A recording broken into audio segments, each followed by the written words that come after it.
morning, everyone. Thank you so much for being here. Breakfast in Cannes. We didn't know if this was a good idea or not the first time we did it, but we actually had a full comportment of people that just continued the night cocktail party, the morning cocktail party. And so we're absolutely thrilled to have you here. I'm Gail Fugit. I'm the CEO and president of the Advertising Research Foundation. We love to sponsor events like this. Oracle Data Cloud is a very important member of the ARF, and just absolutely thrilled to have Corey Trifoletti here. And I basically thought this morning I have two choices. I could either spend the next hour or so introducing Corey because of his prolific background, or you could hear a panel discussion. So I'm going to panel. What I'd like to do is just kind of kick it off with a few insights about what we see at the Advertising Research Foundation, why we find this conversation to be such an important one right now. And I love that it's at the beginning of the week. And then I'm going to introduce Corey, who's going to introduce this amazing panel. And we believe that everyone is represented on the panel, although I was speaking with someone earlier that said that we haven't really represented Creative Social. So if anybody thinks they're not represented, you actually are welcome to pull a chair up, and we could probably accommodate seven, 8 people up here. Look, here's what we see at the Advertising Research Foundation. Consumers are basically saying, meet me on my own terms. This is nothing new. I was at General Mills for 32 years. My dear friend Ann is on the panel. We worked together for a number of years. That was true then, but it's even more true today. And consumers are basically saying, you're not meeting me on my terms. That's why they're blocking ads, right? They're kind of speak to the hand. And so we believe there's an invitation by consumers to meet them on their own terms. And we also believe, and I personally believe, because I'm a researcher, that the measurement industry has not kept up. And the measurement industry right now is really good at measuring sales and measuring consumers' feet, where they travel, where they are, and what they buy. But we don't believe that the measurement industry has done quite as good a job keeping up with the head in terms of what are the key needs and need states that consumers have, and the heart. We've invested heavily in neuroscience because we actually know that technology enables us to be able to measure when the heart is beating faster, because we really need great ideas and innovation in order to build big brands. And so we are investors in neuroscience. We believe in neuroscience as an enabler of figuring out how to get the consumer's heart to beat, and faster, literally, and then that translates into how they think about brands. And we know that brands are built in the brain, and we really believe that there's an opportunity for us to grow brands.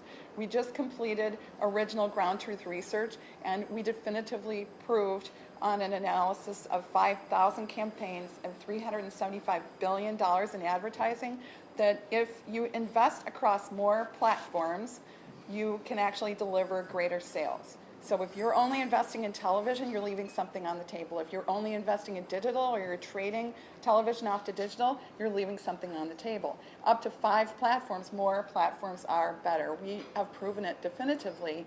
And what's even more powerful is you kind of know if you're going to talk to the C-suite, you got to put a dollar sign on it, right? So we actually have quantified that there's $31 billion left on the table if you invest in optimal cross-platform measurement. But there's a lot more art to that than science, and that's what the panel is gonna be helping kind of unpack. Is how do you really get fingertips, understand the role of the consumer and the importance of consumer needs? How do you unlock their beliefs, and you're just in for a real treat. So that's enough of a preamble for why we believe this is important and why we're really excited to be here. And it's my great pleasure now to introduce Corey Trifoletti, who is the Vice President of Strategy at Oracle Data Cloud. I'm going to have him show his tattoos. He has one that looks exactly like a Cannes lion over here. He says it's not. Corey was the SVP CMO of Blue Kai when they were acquired by Oracle in 2015. And then combined with Datalogics to form the Oracle Data Cloud, and in that time period increased revenue from 35 million to 75 million in 2 years. And he has numerous awards. He also is an active web publisher and commentator, and has been publishing since 2000 for MediaPost Spin. He's published a book, Internet Ad Pioneers, in 2012, and he worked for iTraffic, Freestyle Interactive, Real Branding, Carrot Fusion, and he was a president of Catalyst SNF, and that's like only about half, so I wasn't lying when I said I could either introduce him or you could have a panel discussion. But what I think he really loves is music, and he had an early career in music and kind of social media, and clearly is a thought leader and a pioneer, and it's really a pleasure to introduce you. Nice, thanks. Can you all come up? I don't want to be here by myself. So thank you all for coming, and thank you all for getting out of bed. A lot of people don't get out of bed in Cannes before 9 o'clock, so the fact that we could pull this off is very enthusiastic for me. And so thank you all for spending a little time with us. I'm going to quickly introduce the panel, and then I'm going to introduce a topic that we're going to have a chat around, because I think it's relevant to everybody who's over there in the Palais right behind us, and it's relevant to where the industry needs to go. So as far as the panel goes, quickly what I'm going to do is, this is Tom Phillips, who's the CEO for Dstillery. This is Tim Mallman, who's the president of AOL Platforms. We have Ann Simons, who's the CMO for General Mills. We have Mike Yap, who's the chief creative officer at Google. And we have Mike McHugh down there on the other end, who's the CEO of Flipboard. And it's a very unique gathering of people, I think unlike anything else you're going to see during the course of the week, because we have such different points of view. And this topic is exactly the kind of topic that I wanted to have these people here to talk about. So thank you all for getting up early and coming and spending some time with us. Hopefully none of you stayed up the entire time in order to get here. Right. But, yeah, absolutely. The rest of you. So the topic I want us to talk about is, can online creative be quote-unquote can-worthy? And it's a little bit tongue-in-cheek to even bring that question up, just because I know there's a lot of online creative that's being celebrated as part of the Cannes Lions Festival. So in one respect, yes, it can be can-worthy. There's a lot of people winning awards. But my point of view on where things are right now is that I don't think online creative yet does a great job of establishing emotional relevance. And I don't think it does the same job as a lot of offline creative do. The campaigns that you see that are done in print, that are done in television, that are done in other types of media channels, do a much better job of tapping into an emotional element and evoking a response at a heart level to what Gail was talking about, that we spend a lot of time focused on the head. I don't think we tap into the heart. And the reason why, my hypothesis as to why, is that we're at a stage of first grade math. I have a 7-year-old who just graduated first grade, and the math that he's doing is very, very simple. It's very binary, and it's very, very basic. And I think from an industry perspective where we are, utilizing data to generate insights, the way that comes to life is we decide if we're going to show a person a sports car or a minivan, or we're going to show them a red car, a white car, or a black car, because we think that's what's going to resonate with them. And it's done in a very transactional method. It's trying to get them to click, it's trying to get them to fill out a form, etc. I don't think we do a good enough job of getting to what I call 5th grade math, or 6th or 7th grade math, which apparently, though I haven't gotten there yet, some of you have kids that are older than mine, is very difficult. I'm not going to understand this whole Common Core thing or anything else that's going on, so I'm doomed. But the idea is that we need to get a little bit more intelligent about how we utilize data to create insights that allow us to tap into the emotional connection that someone can have with a brand. So I want to start there from a hypothetical perspective. Is that a good place to start? For anybody here who wants to start that conversation, are we going in the right direction? Are we anywhere near it? Tom? I don't know how not to launch in. We made this our mission a year and a half ago to try to bring, we're a data science company, try to bring data science to inform how we message and how we reach consumers, not just who we reach, right? So the ad tech industry has been built around reaching the right audience, and we and others have gotten very good at that. But in the digital domain, there's been so much focus on reaching the right audience. There's been very little focus on what to reach them with and what message to deliver. I don't know how emotional the digital medium, I don't think it's been an emotional medium historically. I think that's mostly technology constrained. I think it will be, as technology improves, there will be better ways to add emotional messaging. Meantime, it's an ideal medium for actually bringing science to the creative field and to find the messaging that works best. And that's been one of the things we've made our mission. And first efforts in that arena have been terrific. I'd love to talk to you about it, but I don't want to dominate the floor, so let's move on to others. Okay. So I think there's great potential there, but the real strength of the medium is its measurability and its ability to give you a platform for determining what works best. Mm-hmm. And we'll let the creatives catch up once we have the platform that allows them to really fully express themselves. Well, go ahead. No, go. I would say before we get to even the creative perspective, I wanted to ask Ann, your job is to try and figure out how you're going to utilize different channels to speak to different audiences. When you look at the mix that you're developing, do you consider the digital medium as a place where you can evoke an emotional reaction or not? I absolutely do. So my bias, I had 22 years at General Mills, 5 in the industry with Johnson & Johnson before that, so you have a sense of my bias.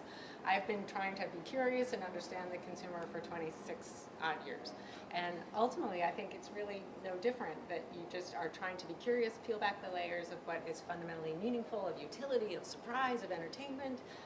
So I think we have to be careful that we don't cast emotion as really about sentimentality, because it may be an incredible emotional reaction to say you were at the right place at the right time with something that was really valuable to me because I was trying to figure out my family's vacation. Yeah. And so the ability to leverage all of that art and science of data, and I completely agree with the ARF and Gail's insight across in a 360-degree way to provide value is what my job is entirely about on behalf of our brands. Mm-hmm. I want to go to the creative guy for a second. What do you think, Mike? I think that one of the mistakes we make right now is trying to follow the same paradigm that traditional media has done for a long time, which is storytelling. And I think that you think that you're evocative when you tell a story, but the reality is the really interesting part of the online space, and I like to call it digital space because I think TV has a lot to do with this. We're all digital. The common denominator of this is action and interaction. So I try to look at this, and it may sound cliche, that instead of storytelling, like has been the traditional way we've been doing it, to be story doing. And I think that when you can bring that feeling and that emotion to somebody by them becoming participatory in it, then I think it's a whole different way of looking at the online space. So, you've asked me before, what do you think is the best creative like ad execution that you've seen? And I'd go Ice Bucket Challenge last year. Mm-hmm. To me, I just went, oh, okay, people were really involved in this. It got people involved. It was people generating other people to do something. And to me, it was just pretty exciting story doing that, Mm-hmm. So, And the Ice Bucket Challenge is an interesting example because it wasn't really an ad campaign, right? It was a but see, that's what I'm talking about. Yeah. You just go, oh, that's not an ad campaign. You go, well, hell, it sure motivated a lot of people to do something. Yeah. And so, from the perspective of, say, an AOL, you work with a lot of these advertisers. They're coming to you and you're utilizing the tools and the platforms that you represent. How do they view using someone like an AOL? Do you think that they look at it from a transactional perspective? Or do you think it's part of a bigger story that they can go out and tell that does evoke an emotional response? I think it's been more thought of as a utility, and I think the only way we're going to be able to evolve, I think, the side, at least, of the platform business that lives on that kind of ecosystem, we have to start creating a much more human element to the advertising experience. And I think data actually plays a big part of that. Data is always pretty much perceived as something that is used as a means to help drive an action or reach a target audience, but I think there's also analytics behind it that we can bring to the creative side that allows them to start understanding how they should start architecting the ads and where they run. And if we don't, we're going to be in serious trouble because, as everyone else can see, ad blocking only continues to keep driving up, and it's a byproduct of how we're not really listening to the users and giving them the type of ad experience that they're asking for. So I think that's one of the pieces that we need to start being very thoughtful of, otherwise I think we're going to be in a world of hurt.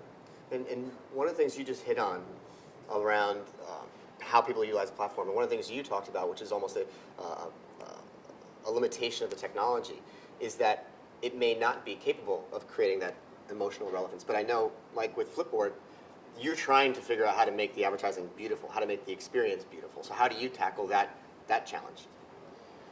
Yeah, I think Gail could have dropped the mic after that introduction, and that idea of things coming from the heart.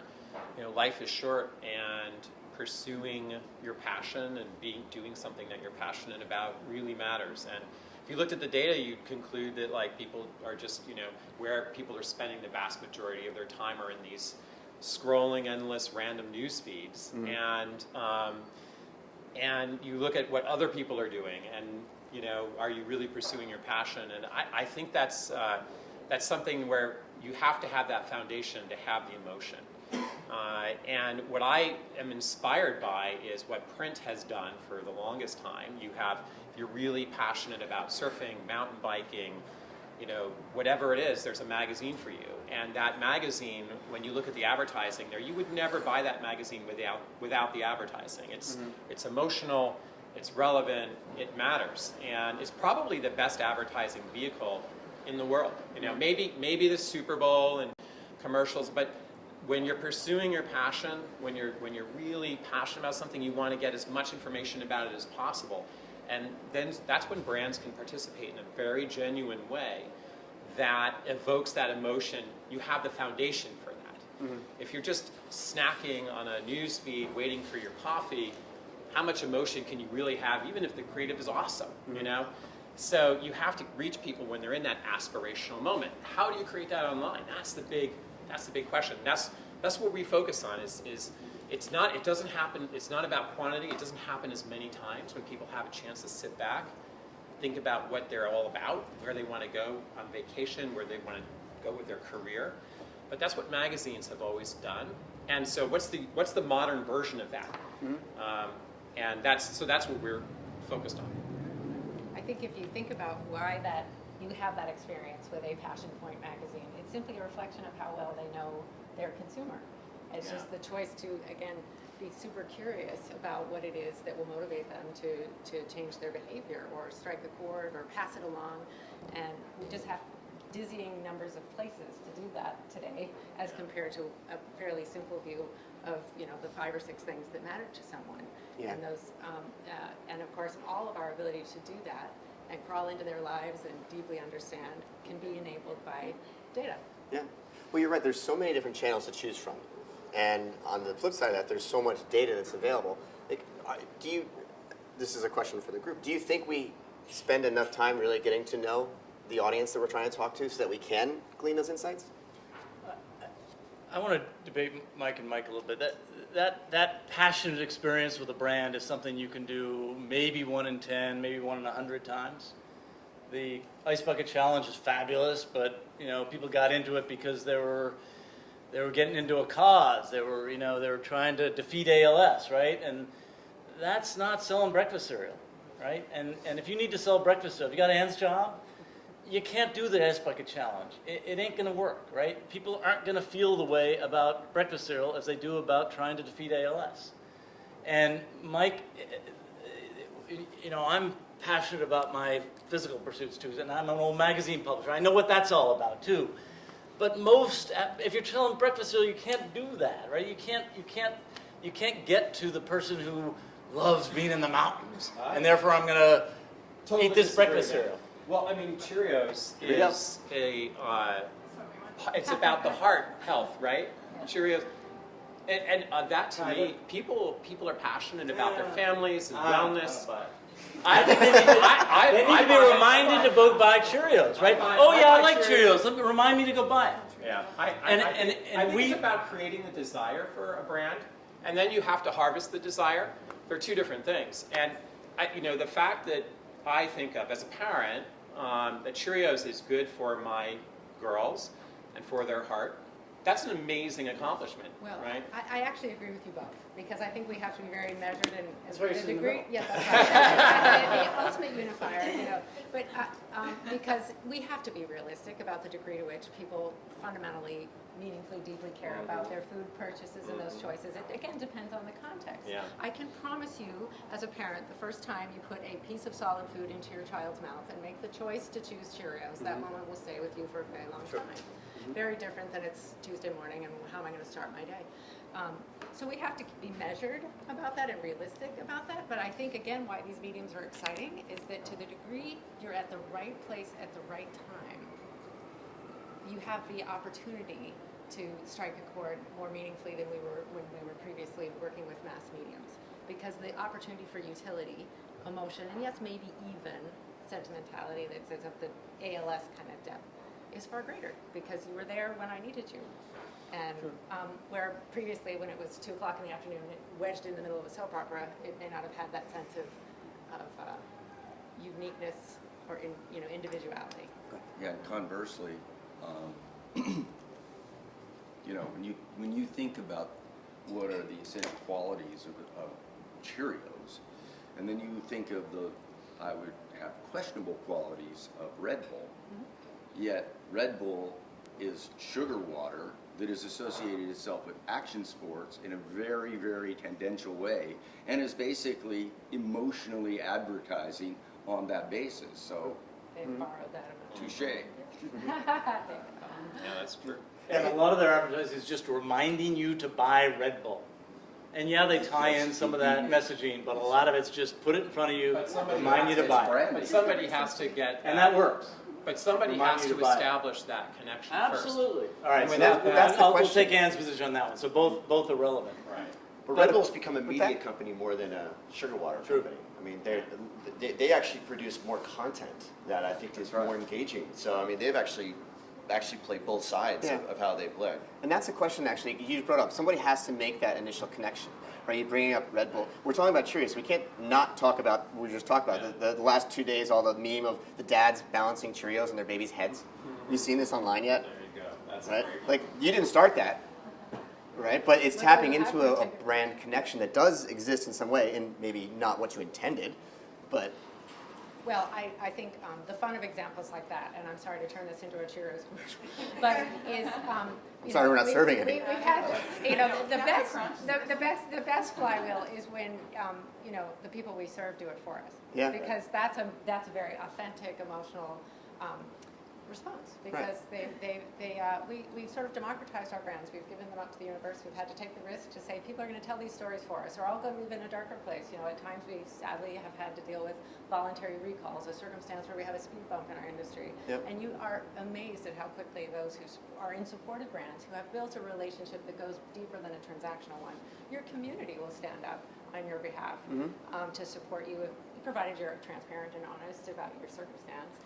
And it's wonderful that we now can galvanize. But to that, our you're fans. in those genuine, authentic ways, you can actually leverage that data to create a whole new set of influencers they otherwise wouldn't have. Yep. I mean, traditionally, how you'd go out and try to find influencers from an offline perspective was such a legacy way of doing it. But now you've got this plethora of users that are actually engaging in your brand that you can create a whole new digital influence based off of how they're utilizing your product. And Well, and I don't necessarily want to go down this cul-de-sac, but the bottom line is not managing a crisis well can be the death knell for a brand in a way that it never has been in the past. And so if you don't think there's a lot of emotion there about the future of a business and its opportunities.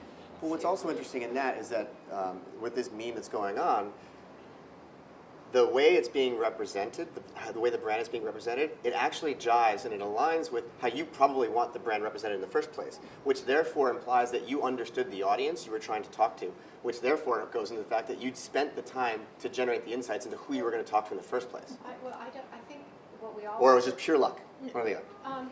I don't think so. I think it's 70 plus years of investing in those relationships, but I think at the end of the day we have to remember that nothing has fundamentally changed, that this is, and always will be about knowing who you serve, understanding people, and showing up in a way that's authentic and meaningful, and whether that's about a really utility kind of thing or something that will materially change their sense of how to spend their day.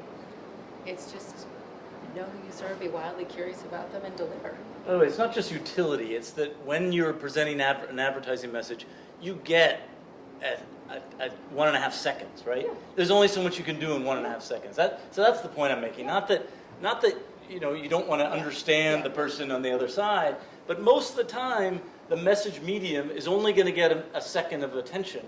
If you're going to get a second of attention, you better get it and get in, get out, and have some influence. And going deep in that second, it ain't going to happen. No, right. Most of the time. The bar is very high for you, my Yes. friend these days. Well, I think it was interesting you used the term user. I haven't used the term audience, customer, or consumer, any one of those terms in about 5 years. And I think the term I always use is users, because users are now expecting advertising to be a tool.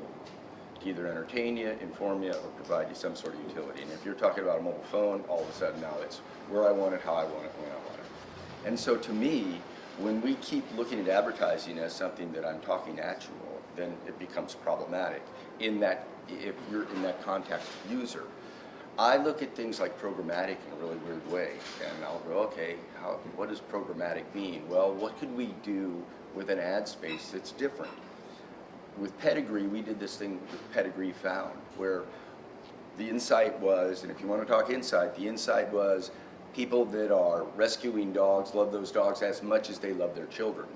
And so instead of just saying, okay, Pedigree, tell everybody that you love dogs, demonstrate it. So basically what we did was to have this app that was given to you when you rescued a dog that you could register your dog's name on it and everything, and a photograph of it. If you lost that dog, you would click that, and all of a sudden, within a 10-mile radius, everybody else that owned that app would see it come up. There was like an Amber Alert for your dog. Smart. At the same time, in a 10-mile radius, every ad unit that Pedigree had turned to that Amber Alert. What does that mean? You're looking at that 300 by 250 spot and using it in a completely different way. And it's just, that's what I'm talking about when I'm talking about a user now. What are you going to give them? And in that kind of situation, were they using the channel? Like, was Pedigree out there running advertising on its own, to general branding, that would then be able to flip the switch and turn into that?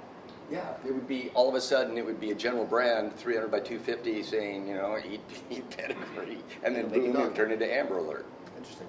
That's brilliant use of using the technology to be able to, in real time, dynamically change the creative to help meet an emotion for that particular user. right. I think that's brilliant. There's got to be more of that type of substance because then you really are hitting on how creative See, can that's really story mirror. doing. Yeah. Yeah, right. And when we talked on the phone last week, you had said something, Tim, that was that bad creative and disruptive experiences are alienating customers. That sounds like the exact opposite. Absolutely. So, No, I mean, more of that, I think, would actually create more lean-in from a consumer standpoint. Yeah. You know, that's ultimately what we need to do. And we have to hold all of ourselves accountable. Creative, the agency, in the way they're actually executing it, to the publisher and the technology that actually runs against it. If we don't actually mutually hold ourselves accountable, we're going to continue going down the path where I think we'll have that poor user experience. did you have something you want to add to it, Mike? Well, I think that the opportunity for a brand is to have that privilege of having someone go deep with that brand, and it is not something that any brand can do. It doesn't have to be a big brand. It could be a small brand. Like if you're into photography, there's a type of tripod and ball head called the Really Right Stuff. It's a great brand, tiny brand, but they have an emotional connection with their customers. And that is established within mediums that are deep and immersive, as opposed to mediums that are about snacking and random content and whatever the most popular thing is. And so if the Really Right Stuff team can come up with a story or a set of stories or content that are relevant, and I love the idea of story doing. I mean, that's even more powerful. Perhaps they'd go organize a photo walk around a city or something, or a series of cities. That kind of connection, and I love the idea that you brought up, Anne, about being really curious about your customers and understanding them deeply so that you can relate a story to them. If you don't understand your customers, you can't tell that story. And I think data does provide huge insight into that editorial strategy, if you will, the sort of understanding to tell a story that's going to resonate. But then it's also about the canvas, and it's about the environment that you create that enables you to go deep. And that, you were talking about, advertising and during a soap opera versus not, right? Like, and I'm curious, Anne, how did you establish that connection that I have to the Cheerios brand, which is an emotional connection? It forms, from the heart and then into the brain, and that's just something that will stay with me. How did you do that? Well, I think both across our broad portfolio and in general, where that starts is a really profound sense of purpose as a brand, an entity, and in fact, I would encourage that the industry in general, and all of these capabilities that are being built need to start there, which is, at the end of the day, what are we fundamentally trying to do, and to hold that up with very high esteem, make them ambitious, figure out the pursuits that will line up behind that sense of purpose that you can credibly, do. Because again, yeah, it's food. It's a 21-minute decision in a grocery store with a busy family. There's only so much time I'm going to devote to it. Yeah. But still, if you start from there, that's a place of heart from the get-go that will Yeah. ensure that when you step into the marketplace or reach out to try and engage, that you're doing it from a place of both head and heart. And where brands lose their way, ours, we certainly across our portfolio, and there's lots of them, we don't have as strong a sense of purpose as we need to, but that's where we start. So, when we talked last Friday, when I was on Hawaii, I'm sitting on the beach talking to you, prepping for this conversation. I was like, wow, what a life. It's been a rough couple of weeks. Corey. So you were talking about Totino's, right? And some of the things you had done with Totino's. Can you just share a little bit about how you approached that one? Yeah, I guess what I would say, if you're not familiar with Totino's wonderful pizza roll pizzas, Totino's pizza itself is classic, but more Totino's pizzas in units sold than any other frozen pizza. They're just frozen pizza, and largely that business had been grown on the backs of parents on behalf of their young children, and it was sort of gut filled, right?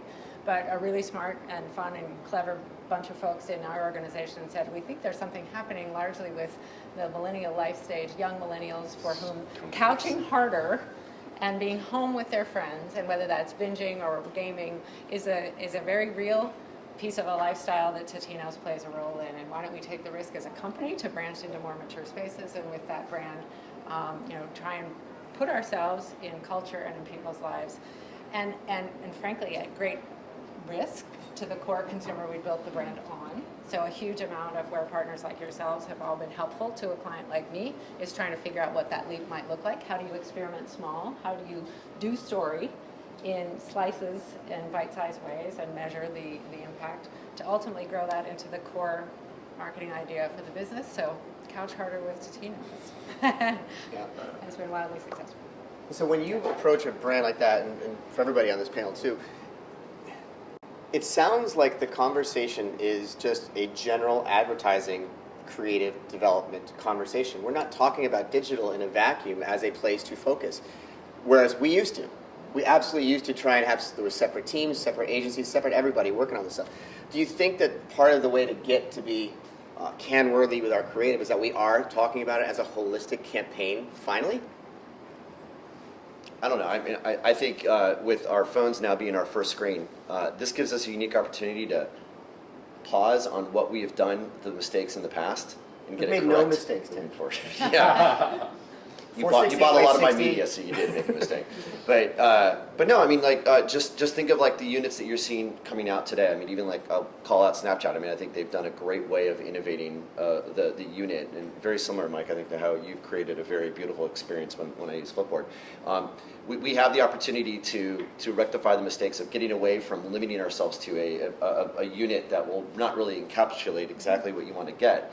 And with our phone becoming more and more our life, we have the opportunity to allow this data to create, I think, could be amazing, creative, and an experience that I think will help try to create better engagement across the board. But again, we need to make sure that we start building more of that type of creative formats and not limiting ourselves to what we've historically done, which I think has always been kind of a crux to prevent us from growing the way we could. Yeah, I think, the vocabulary of my experience for the last 5 or 6 years has been things like data, content, all these sort of generic, kind of very foundational, functional kinds of things. Yeah. I certainly, again, as a veteran of the industry, had to roll up my sleeves and try and understand better. But the most liberating moment for me is when any of my partners recognize that at the end of the day, nothing has changed, that it's about making markets. That's what marketers do, find an insight, come up with an idea, or tag on to something somebody else has done and make it fly. And there's just a whole lot more to help you do that these days. But we have to move past the generic to the fundamental art of how that's done. And yes, I think it is a tipping point now where the ecosystem is being leveraged as a flywheel in a 360-degree way to just do the art we've always done. Yeah. So one form of integration that we've experimented with is using the digital platform as a sandbox, a testing lab for figuring out what messaging works, and we would project in any medium. So how do you present your brand, and given the medium and the world we live in, which is the programmatic digital world, we focused on that 1.5, 2, 3 second experience, right?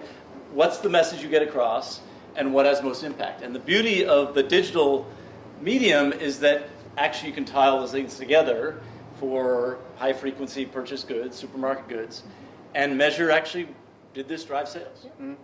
And we think we have a breakthrough on our hands in terms of turning digital advertising with different messaging, trying out the 5 ways that you think about presenting your breakfast cereal. Mm-hmm. And we've actually worked with 2 brands that are both breakfast brands. One is Chobani, one is Quaker. And we've... Sorry? No, I'm sorry. Sorry, I didn't. They're both quality brands, Yes, they are. right there with Cheerios. Yes, they are. And we've looked at, okay, 5 ways to think about Chobani, 5 ways to think about Quaker. Now, play that out, get your 2 seconds of attention, and run that through and see which one drives sales in the supermarket. Mm-hmm. And one result we found is digital advertising actually works. It actually drives sales. So you're reminding them, again, is there a deep emotional connection? I don't think so. But you're getting the brand in front of people who are going to the supermarket, and you're actually seeing in the 7-day window that there's a material lift in sales. When we did this for Chobani, we expected there'd be sort of a scatter around 1.0, like be some creative that would drive sales, some creative that would actually show that it was a negative impact. On the contrary, everything we tried, all the different imagery, all the different messaging, drove a positive lift in actual supermarket sales. But you also had, in that, because we've talked about that experience, you also had great profiles of what demographics and what psychographics actually worked based off of the creative, right? Like the athletic user you had thought would have a different experience. We were just focused on people we could see, thanks to the data we were getting from the supermarket shopper, from loyalty cards. We're just focusing on loyalty card holders. Yeah. So we're just focusing on consumers that we could measure in the store. Are any of those can-worthy? They were fine, Mike. I thought all the creative was reasonably attractive. None of it was deeply emotional, right? And I'm not saying we shouldn't aspire to that as marketers. Well, by the way, the goal isn't to have awesome creative. The goal is to build an emotional connection that endures over time with a customer. And of course, if you buy advertising all the time and I'm always seeing Cheerios, I'm more likely to buy it than not. But the fascinating thing is, I may never see an ad for Cheerios, I'm still going to buy it. Yeah. Why? I have an emotional connection to it. I grew up with it, I feed it to my girls. To me, I feel like a better parent with Cheerios than Frosted Flakes. And that is, and I think great creative, when people really love creative, it's because it touches something deep inside of them. You didn't trick them, you didn't remind them, you inspired them, right? Mm-hmm. And that's what's can-worthy. Yeah, and that's like the foundation of what I was trying to get at with this topic in general, is that I'm one of the strange people, probably one of the strangest people in Cannes, that I actually went to college and graduated with an advertising degree. I wanted to be in advertising. When I had taken a test at one point, they said I should either be in advertising and marketing or I should be a funeral director. That was the jobs they recommended me in high school. I don't like dead people. So I figured live people are significantly more interesting. But advertising, if you had told me 25 years ago that you would get into advertising so you could sell more breakfast cereal through online ads on what was a TV screen at the time, I would have said that was boring. But you got into advertising because advertising could inspire people to take action and to do things. And I feel like aspirationally, that is where things need to go again. If we're only going to be transactionally oriented in our display of messages to people, well, that's fundamentally boring. It may drive some business. But it works, Corey. I mean, again, I will support Anne's position here. Both are important. And driving that emotional connection for Cheerios is important. But getting the ad in front of people who are likely buyers to remind them to buy Cheerios works, and you got to do it. If you got Anne's job, you got to do that. Right. And you got to do that with a significant portion of your time and energy. And we're never going to get rid of direct response. I mean, that will always be here to stay. It's in traditional. It's more sophisticated actually on digital. It can still be emotional though. It can still have an emotional connection. Even direct response can. King, you called me up and said, let's talk about can-worthy interactive. Mm-hmm. Mm-hmm. And the things that are can-worthy, that are happening in the innovative space, none of it has anything to do with art or necessarily writing as we traditionally looked at for a long time. If you see who's winning here and what's going on here, it has everything to do with the conveyance of technology to support a human need. And I'm frankly stunned because I go, I'm not looking here for writers and designers anymore. I'm looking for freaking inventors. And as far as I'm concerned, if we're going to talk advertising, then I am bored. But if we're going to start talking what marketing should be, and it's kind of weird to even call it marketing, because all it is distinguishing why Cheerios, in essence, is, if I may, simply a breakfast cereal that is sort of comparative to another breakfast cereal. What separates that? That emotional connection that we've been talking about. So the end goal here of all of this has nothing to do with necessarily with design, layout, writing, or anything else excepting the fact of conveying what is the difference emotionally between what we attribute Cheerios to be as opposed to some other cereal. To that point, it goes to your intro of data is still in the first grade. I mean, we still get boggled down on whether or not the background should be green or red. Right. I mean, Right, and that's not it. That's another thing we need to start getting our over. Yeah. Hey, data should make here's the deal. I tell my strategists on my team, look, do not give 3 ideas. That's bullshit. You give 3 ideas. First one you like. The second one you'll sort of go with if the client doesn't like it. And the third one is a throwaway. And the sad thing is the client goes, we'll take all 3 and mix them up. Happens every time. Okay? And all I'm saying is come in with one idea. Because if you come in with unassailable strategy, because we look at campaigns. You said the word campaign. You know, I'm not thinking about campaigns. You talk about tentpole initiatives. And I'm going, my God, guys, all that means is you concentrate on something at one point in the year. When you talk about what we look at now, we look at our first things we look at is, well, what's our brand? What's a consumer? What's the event? What's the product? And I'm going, what the hell is the user? And what are the user's behaviors online digitally, and then what's the purpose of the brand? Yeah, and then that where idea of those purpose, where right. those things line up, then you can find some interesting territories, and you can have an unassailable idea. You may not like a green color, but we're not going to be arguing about green or blue. No. Well, and I think in many of the examples we've pointed out today, inventors have made bold decisions to say, well, what the heck? Why can't Red Bull be about extreme living? exactly right. Or why can't Dove be about real beauty? Or always be about raising girls in confidence. And so it's the choice to borrow the emotion of a pretty deep space so that you are in a conversation that's just more interesting than the choice of what to have for breakfast is sort of a meal of hope every morning that is a quick decision in people's lives.